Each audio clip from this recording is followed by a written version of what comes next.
Also in accommodation. Na serikali imehimizwa kuyapa kipaumbele mafunzo ya kiufundi kwa vijana ili kuwapa ujuzi wa kujitegemea.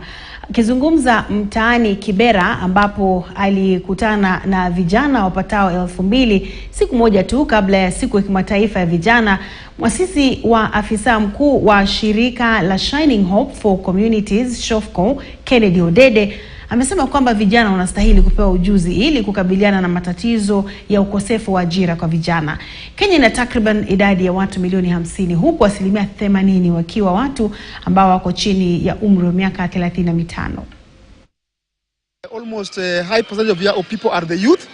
In Kibera here where I am today, 60% of your population are youth under the age of 35, and most of them are really jobless, yeah? No job for the youth. How people?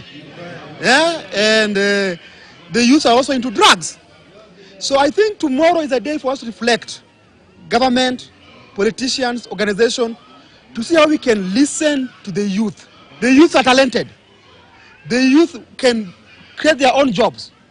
They lack capital. So honestly, let's focus tomorrow as we celebrate the youth, but also think, how are we able to invest to the youth? What's the plan? So by the same time, the youth of today are really, they are more innovative. We have seen what they have done. Many young people are now working through internet. They are working through technology.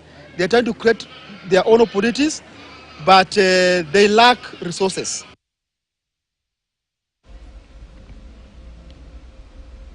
Na vijana katika eneo la Madogo, County Tana River wameshauriwa kujiunga na taasisi za kiufundi